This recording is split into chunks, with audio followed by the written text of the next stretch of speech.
Hey everyone, welcome.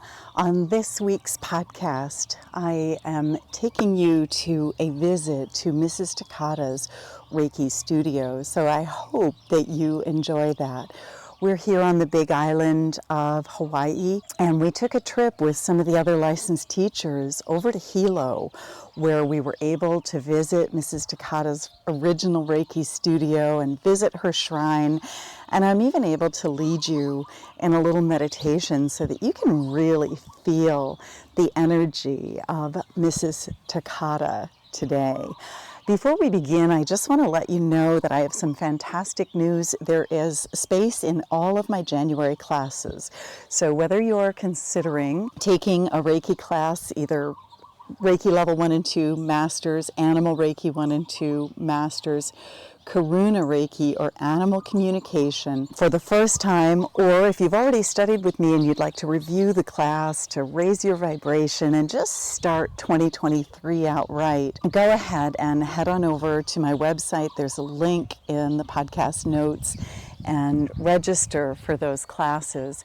If you are considering doing a master class, but the price tag is a little tricky, I've actually set up a subscription plan so that you pay $325 US over 4 months and cover the class, and that's going to be available for all of my 2023 master classes. You just click a link. It's super simple to sign up for the subscription and pay for your master class that way. And I also wanted to let those of you who are interested, and that's going to be, January classes are online in the Eastern time zone, so hopefully you can join us. And I also wanted to let you know that I'll be in Australia in March, and I have some fantastic news. The Australian classes are going to be available both online and in person.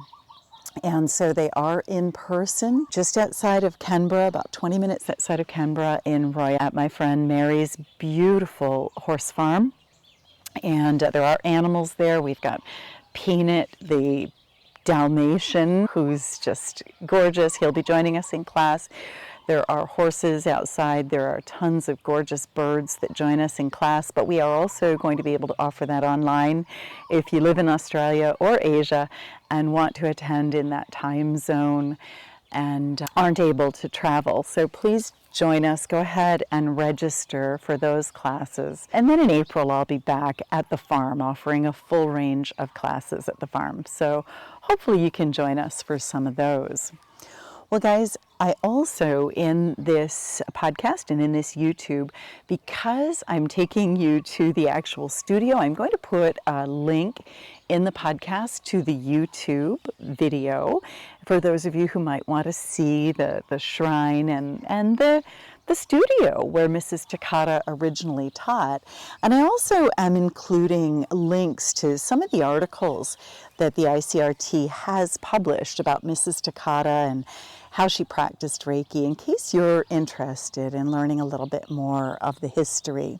But just to tell you a little bit about Mrs. Takata before I take you to her clinic, she learned Reiki in Japan from Dr. Hayashi, and she's probably one of the most influential people for spreading the gift of Reiki to us in North America today. In fact, I would say that without Mrs. Takata, Reiki probably would have been lost, because after the war, even though Yusui Sensei's original Gakkai or school still exists there, after the war they went underground and became kind of a secret society so that they wouldn't need to be governed by the US government.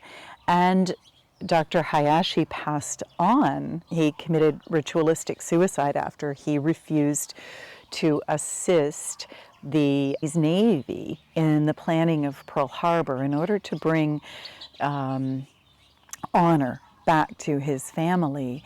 And so without Mrs. Takata bringing Reiki to North America, most of us would not be practicing now. Most of us would never have heard about it. So Mrs. Takata is a really, really important person in the history of Reiki. Now, she was born on the island of Kau in Hawaii, December 24th, 1900, to immigrant parents from Japan.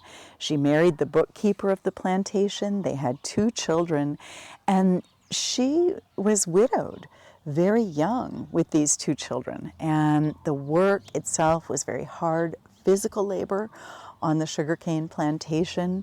She was a tiny woman. It took its toll. She developed severe abdominal pains, possibly appendicitis, a lung condition, and she also eventually had a nervous breakdown. But when her sister passed away, she needed to travel to Japan and settle her sister's affairs and let her parents know. And when she did that, she was diagnosed with tumor, with appendicitis, with these severe conditions, the nervous breakdown.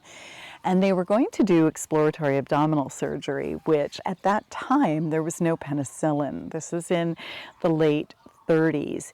And so the surgery may have let them know what was going on, but there was a very small likelihood that she would have survived the surgery. And at the very last minute, Mrs. Takata asked one of the nurses who was taking her in for the surgery, "Is there another way?" And the nurse told Mrs. Takata about Dr. Hayashi's clinic. Dr. Hayashi was one of the 20 Shinpiden, or mystery teaching Reiki masters, that Usui Sensei taught.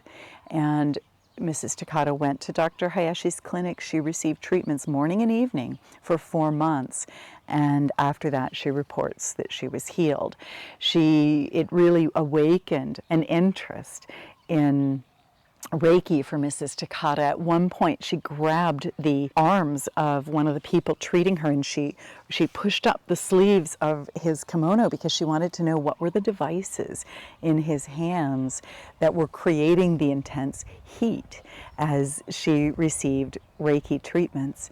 And he smiled and explained that, that wasn't how Reiki worked, and explained a little bit of how it worked. And intrigued, Mrs. Takata spent an additional few months there and was trained to Okuden, or level 2 Reiki, with Dr. Hayashi. Now, Dr. Hayashi had brought some innovations to Reiki. He had developed a standardized attunement, which Usui Sensei had many different styles of attunement. He usually did what he was guided to do in any particular situation. Dr. Hayashi had developed a standardized treatment. He started treating people lying down instead of sitting in a chair, as Usui Sensei had. And he also would treat people with more than one practitioner.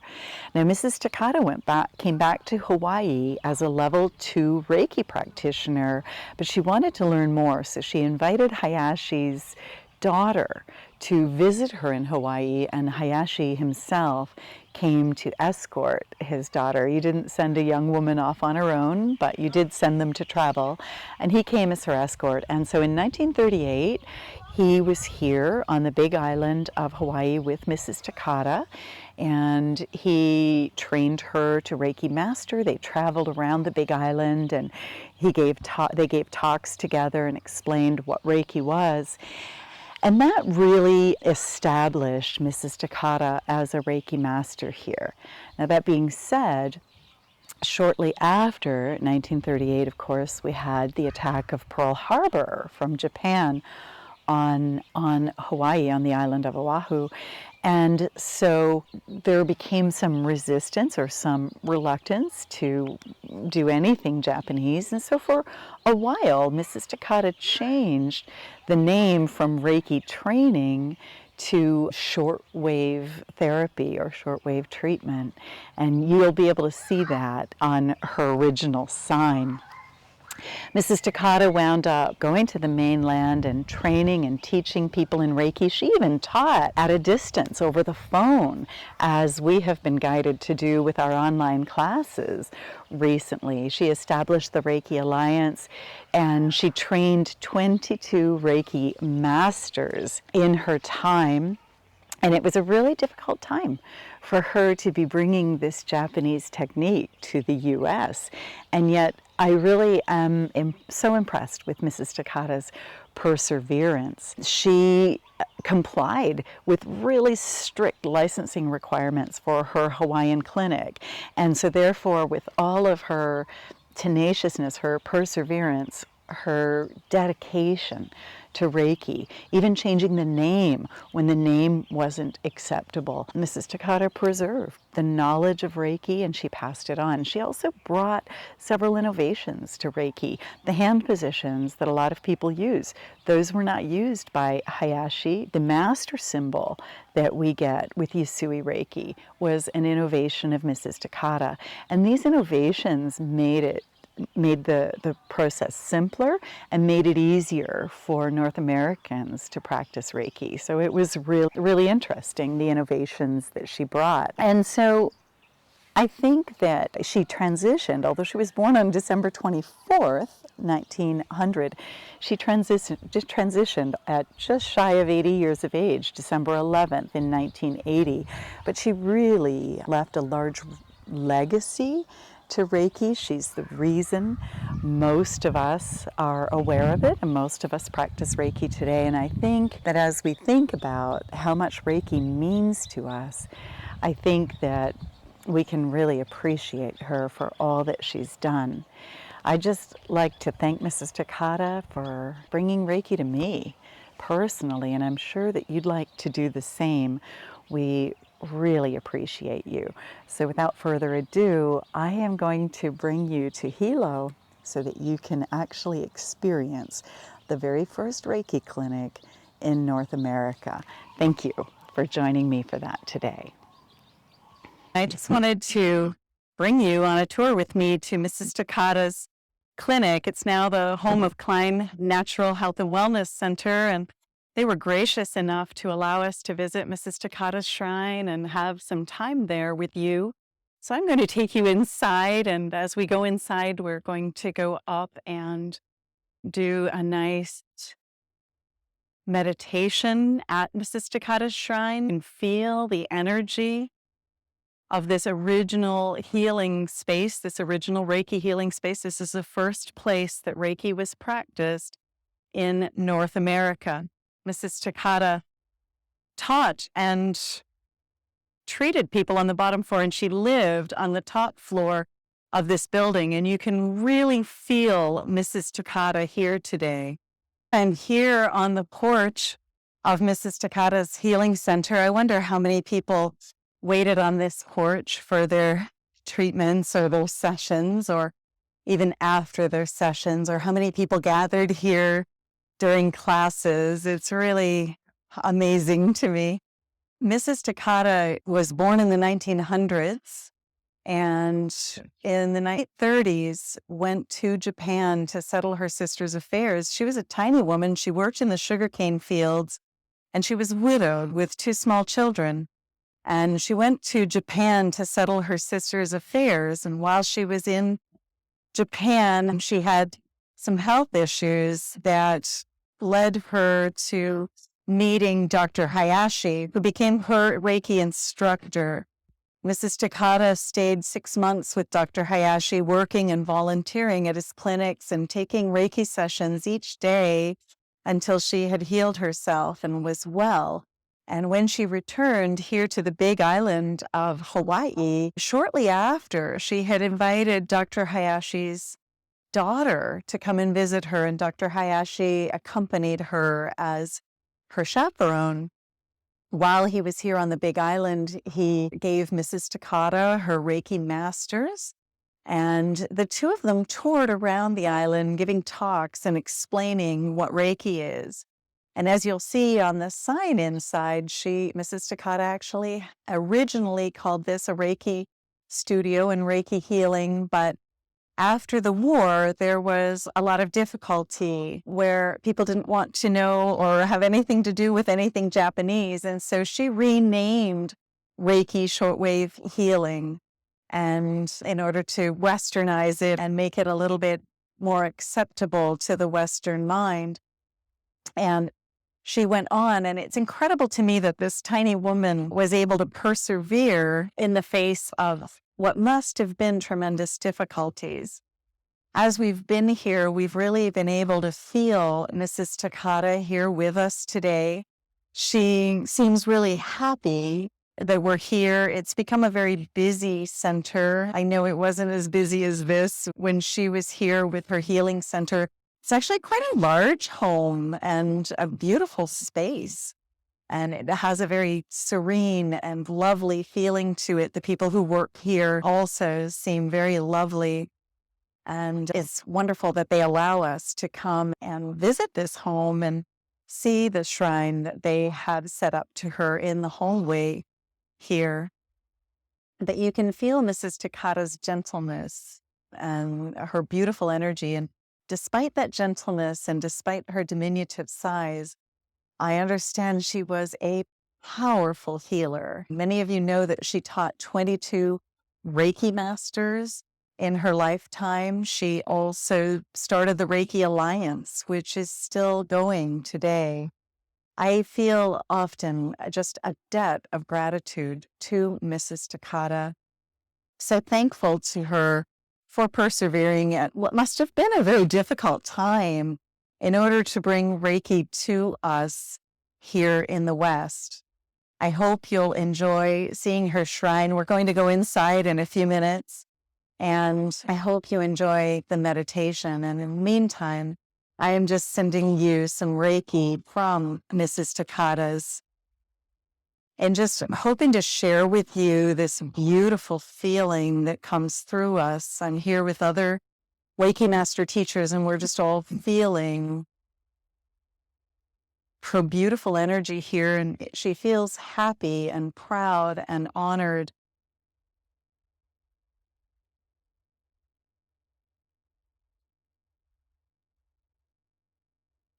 that we're here and to have been able to have brought Reiki to so many.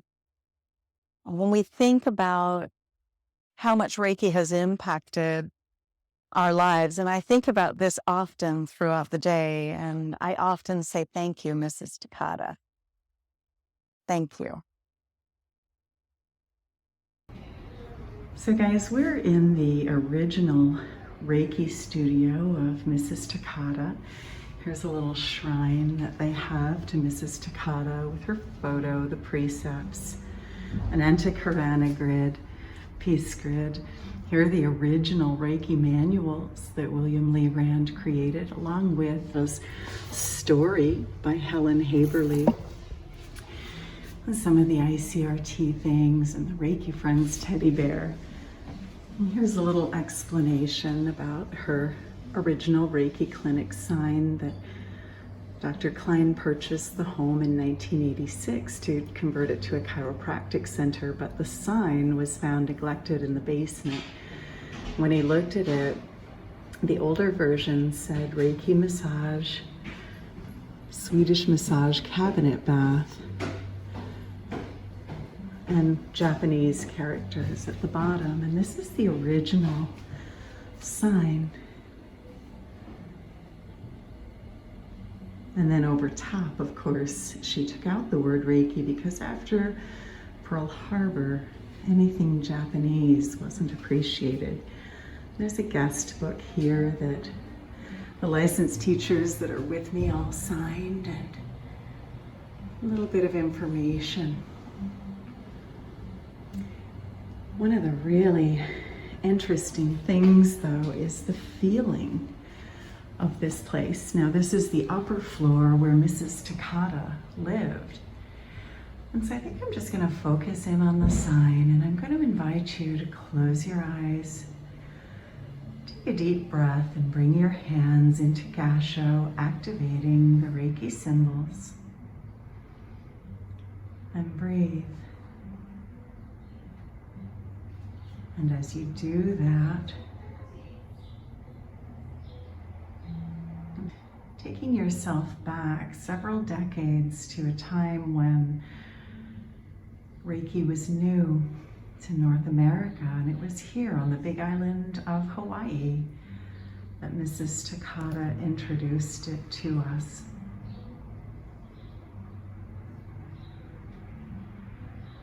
Just imagining how difficult it would have been for a Japanese woman who was born in Hawaii in 1900 and who grew up and worked in the sugarcane fields, and she was a tiny woman. The work was very difficult for her. She was widowed young and had 2 small children. And just thinking about how much faith she must have had in Reiki in order to persevere through very difficult times. I'm just thinking about your faith in Reiki and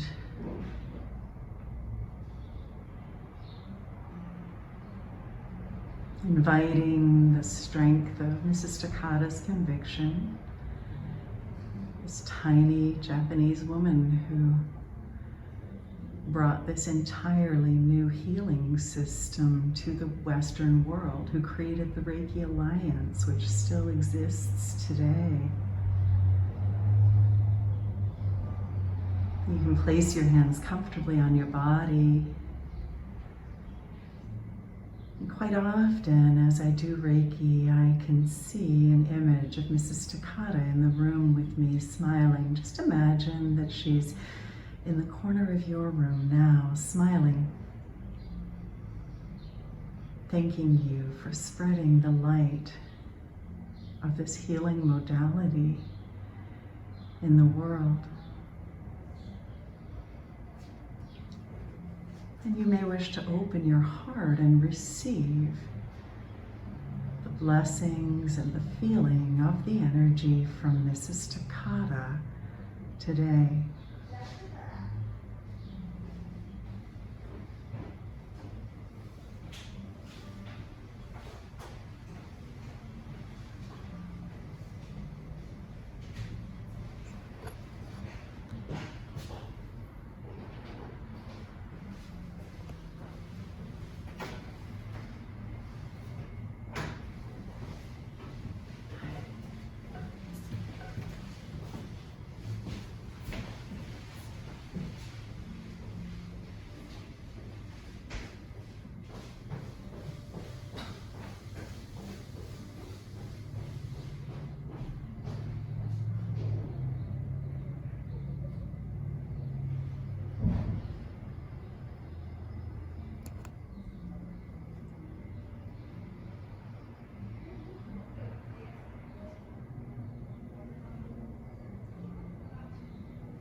What a blessing that this is now a busy chiropractic clinic and yet still healing people. I invite you to remain here as long as you feel guided. And whenever you're ready, you can return,